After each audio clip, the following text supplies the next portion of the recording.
오늘은 말씀대로 살아나게 하소서라는 제목으로 말씀을 나누도록 하겠습니다.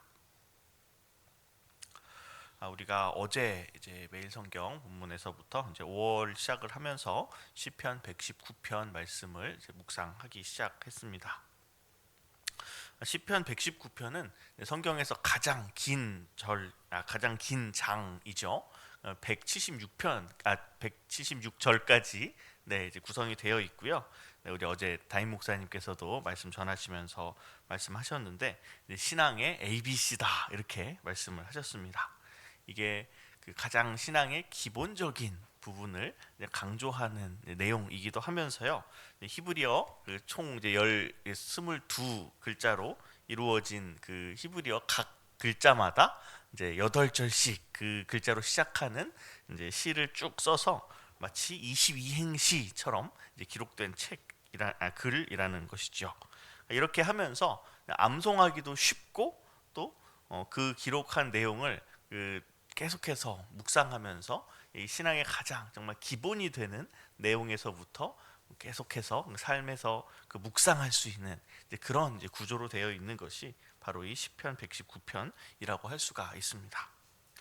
이 책이 누가 기록했나라고 하는 것은 분명하게 알려져 있지는 않은데 뭐 학자들에 따라서 뭐 다윗이 썼다라고 하는 사람도 있고 뭐 에스라가 썼다 하는 사람도 있지만 뭐 여러 의견들이 있지만 어쨌든 이 시편 119편의 가장 중심이 되는 주제가 뭐냐라고 할 때 이것은 말씀에 죽고 말씀에 사는 사람이 기록한 책이다. 그래서 이 전체 상당히 긴 내용인데 이 내용에서 계속해서 강조하는 것이 하나님의 말씀, 하나님의 율법을 얼마나 우리가 잘 지켜야 하느냐.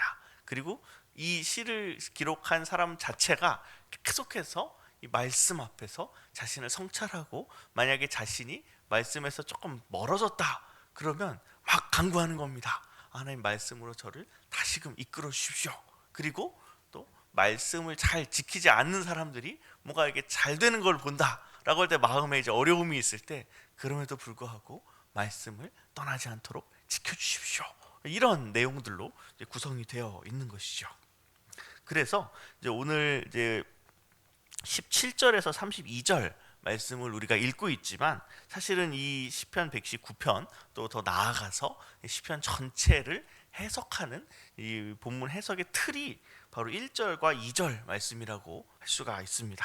우리 어제도 읽었지만 행위가 온전하여 여호와의 율법을 따라 행하는 자들은 복이 있으며 여호와의 증거들을 지키고 전심으로 여호와를 구하는 자는 복이 있도다. 이 말씀을 중심으로 이 본문도 해석해야 되는 것이고 또 이 본문을 이 1절과 2절을 읽을 때 우리가 또 떠오르는 구절이 있습니다. 뭐냐면 시편 1편 1절에서 2절 말씀이랑 사실 내용적으로 상당히 유사하죠. 복 있는 사람은 악인들의 꾀를 따르지 아니하며 죄인들의 길에 서지 아니하며 오만한 자들의 자리에 앉지 아니하고 오직 여호와의 율법을 즐거워하여 그의 율법을 주야로 묵상하는도다.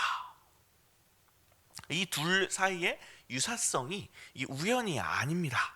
그만큼 이 시편 전체가 주님의 말씀을 묵상하는 가운데 나온 시이고 또 노래이기 때문이죠. 그래서 시편은 표면적으로는 계시 하나님께서 주신 말씀을 뭔가 기록했다라기보다는 이 시편을 기록한 사람들이 하나님께 올려드리는 기도를 기록한 책임에도 불구하고 그 기도 자체가 그 묵상 자체가 하나님 주신 그 계시의 말씀에 철저하게 의존하고 있기 때문에 그것이 표면적으로 계시로서 주어진 말씀이 아니라 기도로서 올려드린 내용임에도 불구하고 하나님의 말씀인 성경의 일부가 될 수 있었다는 것이죠.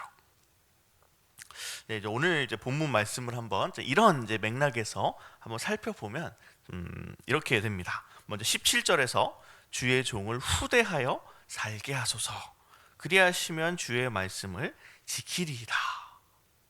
이 구절만 보게 되면 하나님이 저에게 좀 잘해주시면 제가 하나님의 말씀을 따르겠습니다.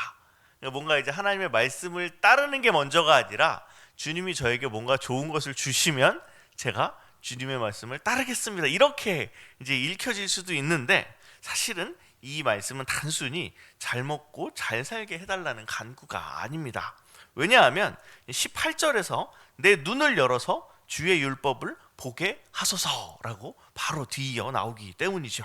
그러니까 이 시편 기자가 정말 내가 종을 잘 살게 해주십시오 라고 하는 그 잘 산다 라고 하는 상태가 바로 18절에서 얘기하는 정말 말씀을 따라서 내가 확신 있게 살 수 있도록 주님 붙잡아 주십시오, 도와주십시오 라고 이야기하고 있는 것이죠. 그러니까 실제로 지금 시인이 어떠한 상태인가 우리가 19절에서 확인할 수 있는 것처럼 시인은 지금 나그네입니다.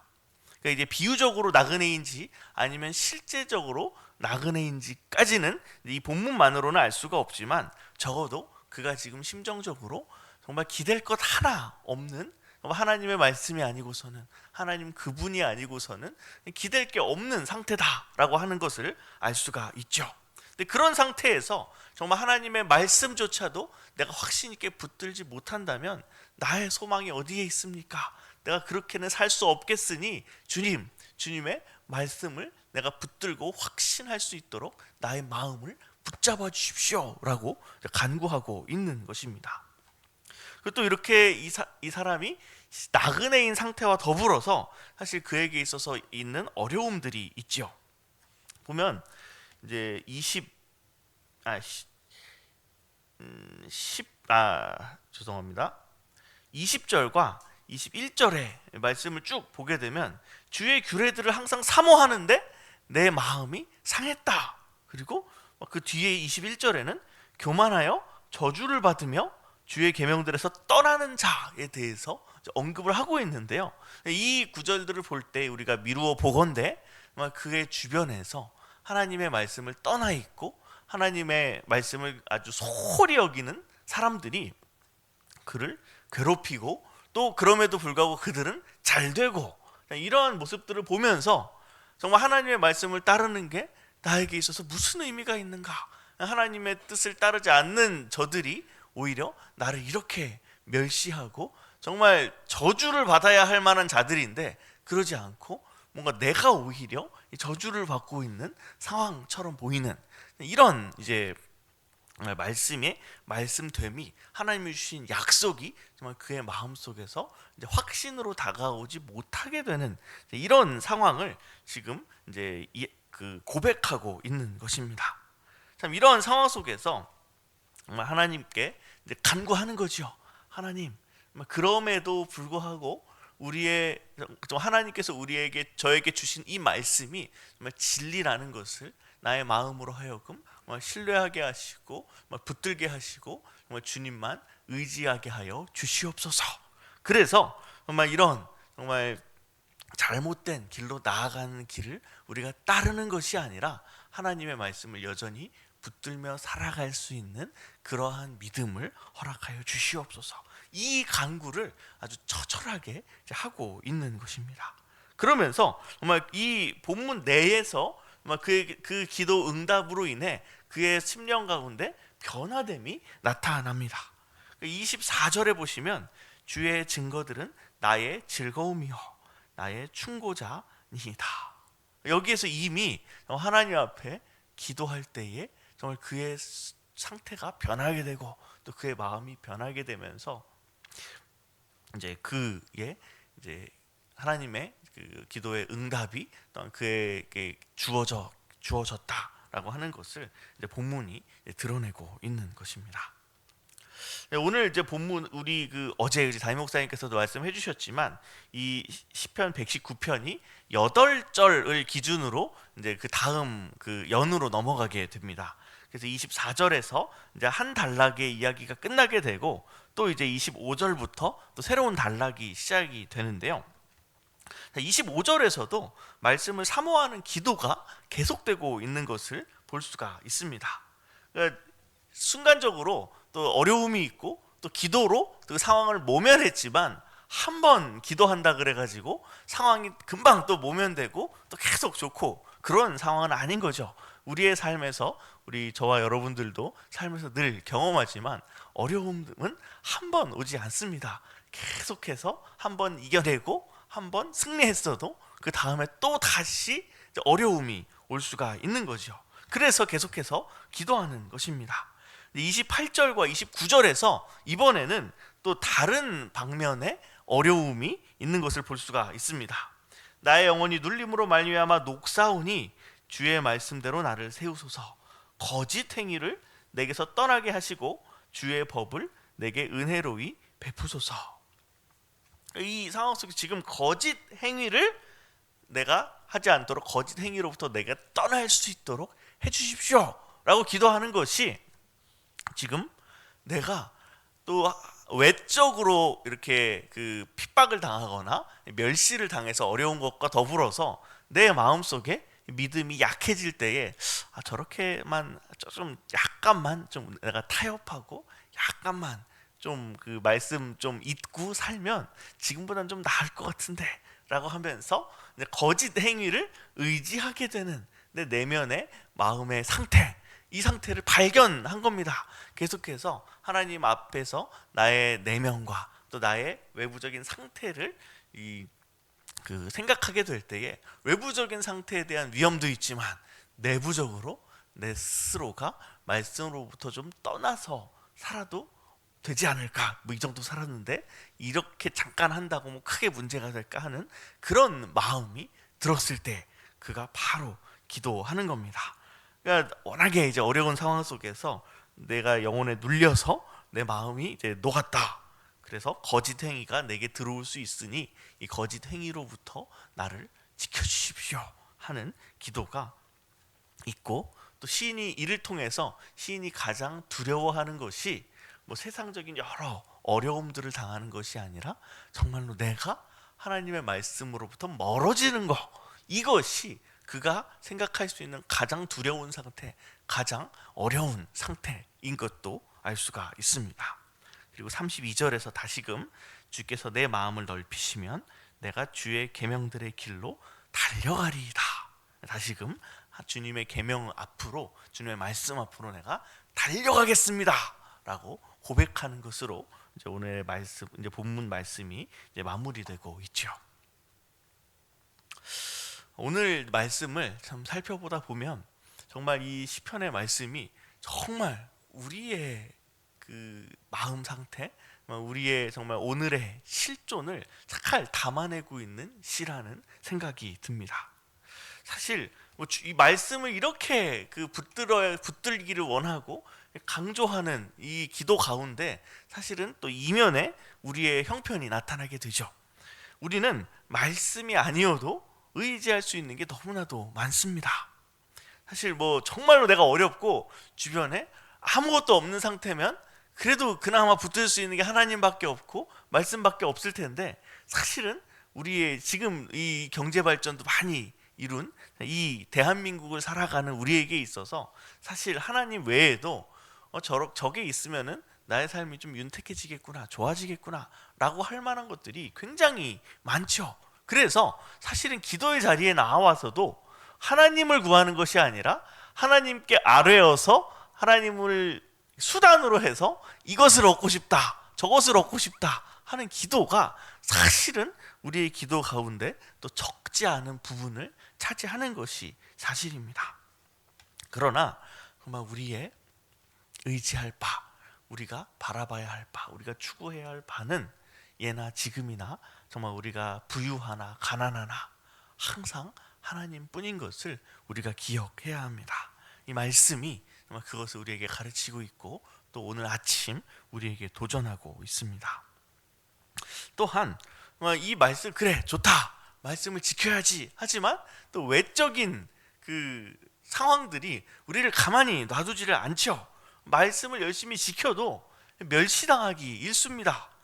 뭐 그럼에도 불구하고 이 이스라엘 사람들은 이 민족적인 기억이 있죠. 옛날에 저 광야에서 살 때, 우리 조상들이 광야에서 살 때나 아니면 이스라엘의 모든 역사 속에서나 하나님의 말씀을 잘 지킬 때는 우리 민족이 부흥했지만 하나님의 말씀을 우리가 어기고 살 때에는 우리가 망했다, 뭐 이런 이제 민족적인 기억이 있습니다. 그런데 사실 그런 민족적인 기억이 있다고 해서 이스라엘 사람들이 그 후대에라도 하나님의 말씀을 잘 지켰느냐? 그건 또 아니라는 것이죠. 그러니까 말씀의 능력에 대한 경험은 그냥 과거형으로 내가 다 은혜 체험했어. 내가 하나님 그래도 인격적으로 만나본 경험이 있어. 이걸로 우리가 신앙생활이 끝나는 게 아닙니다. 말씀의 능력에 대한 경험은 언제나 현재 진행형이어야 한다는 것이죠. 이 시편 기자가 바로 그것을 구하면서 정말 치열하게 기도할 때에 정말 그 기도가 채 끝나기도 전에 하나님께서 응답하시고 정말 그의 심령 가운데 연약했던 마음을 붙잡으셔서 말씀 앞으로 인도하시는, 그래서 심지어 시편 기자가 정말 내가 말씀으로 앞에 달려가기를 원합니다 라는 고백이 나오게 하시는 그 하나님의 능력을, 그 하나님의 은혜를 우리가 오늘 이 자리에서도 또 우리의 삶의 모든 순간 속에서 날마다 현재 진행형으로 간구해야 할 것입니다. 그 가운데 정말로 이 시편 기자가 노래했던 것처럼 하나님의 말씀이 정말 우리를 비추는 등불이 되고 하나님의 말씀만이 정말 우리가 붙들 의지할 바 된다라고 하는 그러한 믿음의 고백이 정말 우리의 날마다의 삶의 고백이 되고, 또 그 가운데 또 많은 이들에게 그 우리가 사랑하는 하나님, 그 우리가 의지하는 하나님을 또 드러내는 그런 또 증인의 삶을 또 살아가게 될 줄을 믿습니다. 그 가운데 정말 하나님의 말씀의 능력을 경험하고 또 하나님을 또 기쁨으로 영광 돌리는 저와 여러분 되기를 주님의 이름으로 축복합니다. 같이 기도하시겠습니다. 하나님 아버지 감사합니다. 오늘도 귀한 말씀을 통해서 정말 주님이 저희에게 허락하신 귀한 말씀, 정말 그것에 대한 또 사모함과 또 추구함이 얼마나 좀 중요하고 또 값진 것인지를 또 배우게 하시니 감사합니다. 하나님, 오늘 하루의 삶 속에서 또한 주님이 주실 또 말씀의 은혜를 구합니다. 정말 저희가 그 말씀의 은혜와 능력을 정말 현재 진행형으로 또 생각하게 하시고 느끼게 하시고, 이 정말 의지할 것 많고 정말 나를 따라오라 외치는 자 많은 세상 속에서 그럼에도 정말 주님만 따라가고 또 주님만 바라보며 또 주님께 영광 돌리는 저희 모두가 될 수 있도록 인도하여 주시옵소서. 감사드리며 예수님의 이름으로 기도합니다. 아멘.